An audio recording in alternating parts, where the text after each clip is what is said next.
Hey YouTubers, my name is Pete Clicker with eXp Realty, and today we're going to talk about money. We're going to talk about how much money you can make and how much money you can give away. And this is how we're going to do it. We're going to look at return on investment for owners and renters. That simple. Alright Kyle, we're going to jump right in here. Cool. Okay?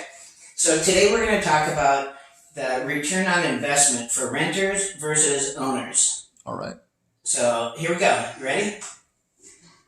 First thing I gotta tell you is that the average listing price in the Tampa Bay area right now is $310,000. The median is actually a little lower than that, Okay. but we're gonna go with the average listing price. In 2019, we saw 4% appreciation. Alright.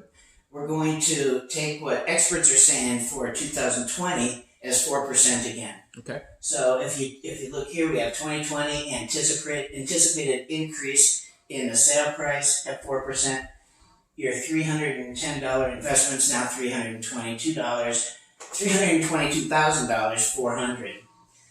Then we're going to go to 2021, and we're going to take an educated guess. Okay. And this is based on the history of what has gone on in Tampa, but I'm also being a little low on my estimate so I don't give anybody an inflated idea of what their house might be worth. So if we take 6% and we add it to the 322, in December of 2021, your house is going to be worth $341,744. So you're already doing pretty good, right? That's pretty good. That's pretty good. 2022. Now I'm going to say 6%. 6% again. Mm-hmm. So at the end of 2022, when we had 6% to the 341, now we're at 362, 248. So you can see the steady growth, not outrageous, steady growth in the value of your home when you buy it. Mm-hmm. All you got to do to get this, by the way, is maintain your house, and that's it. Okay. And live there, pretty much. We're not talking any major improvements to the No property. major improvements. I mean, the things that you have to do, you have to do. Sure. You know, but no major improvements, no additions, no pools, no nothing like that. So 2023, we're going to say 5%. We're going to be conservative. 5%, we add that to 362. Now we're up to 380. And so in 4 years, you've got $70,000 from 310 to 380, 360. And then at the end of the 5th year, which would be 2024, in December, another 6%. Compounded. Compounded, it's all compounded, that's why it's written out this way.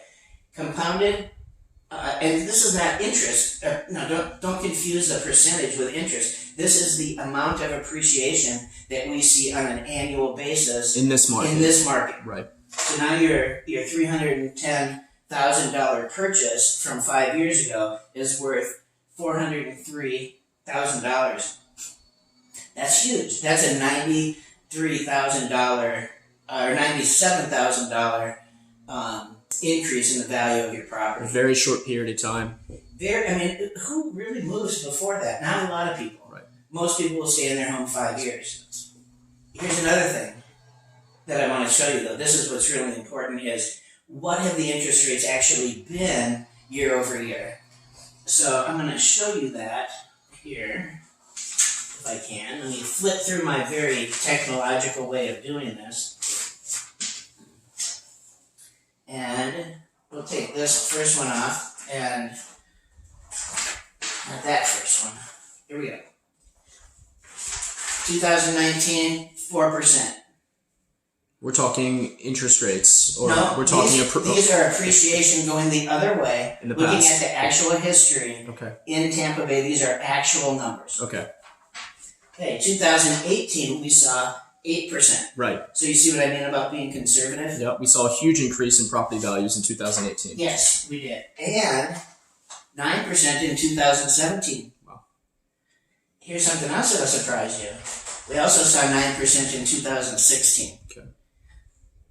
2015, 10%. 10%, double 10%. digits. So the reason I'm showing you that is because I want you to understand that I'm being super conservative here, showing you these numbers. Right.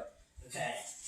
So these are the real numbers. This is my estimate based on the future, based on what interest rates have done in the past, but then knocking off a little bit to stay conservative. Great. But just to show you, what if I took those numbers and I plug the other numbers into this formula, Yeah. what would we have? So I'll tell you. The 4% for 2020, at the end of the year, your home should be worth $322. Okay. Now we saw 8% like 2018, $348. And you know, you can compare these right across. You've already gained an extra $7,000. If we saw 9%, like we did in 2017, you'd be at $379. Now you're almost up to year 4. 9% again puts us at $413. And if we saw 10% on top of that, you're at $455. The reality of it is that when you own, you don't know what the next year's appreciation is going to be. So we have to look at history to guess. And we also have to look at the bigger picture that we've seen when we're experienced agents to tell you. Nothing's guaranteed, but your property is going to go up at least a little bit. The past tends to repeat itself, and you can make, educated guess. History repeats itself. Yes, sir. History repeats itself. So I said this is homeowner versus renter. Right. So what happens when you rent? Your rent goes up every year, doesn't it? Usually, yes, sir. Usually it does. So if the rent is $1,800 a month, which is going to put you in a fairly nice 4-bedroom, 2-bath home, something like that in, say, New Tampa, Wesley Chapel, something like that. Okay. So $1,800. Next year, your rent is going to go up. The market average is about 10%, I think. So now your rent is going to go up. It's going to be $1,980 is what your rent's going to be. Now multiply these out by 12.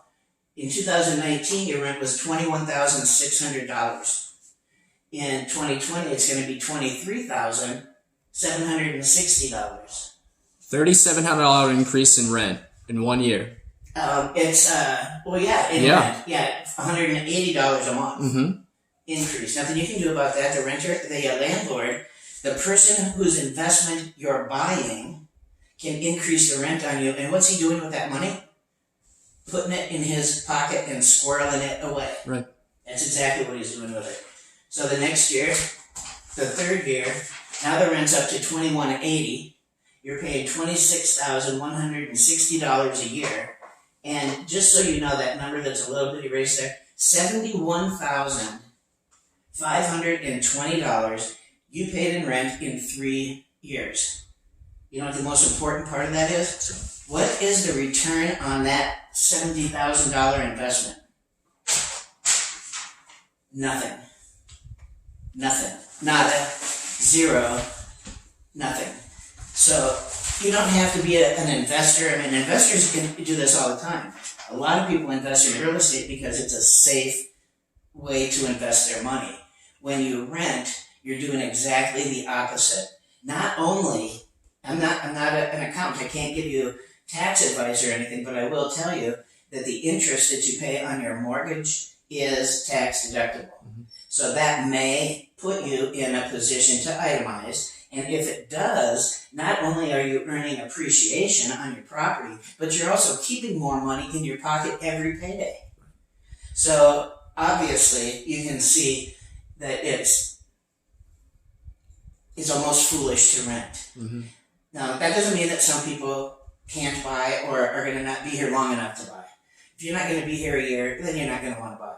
But if you're going to be here 2 years or more, don't rent, buy a house. You're going to be able to get that investment back and a little extra to boot. Perfect.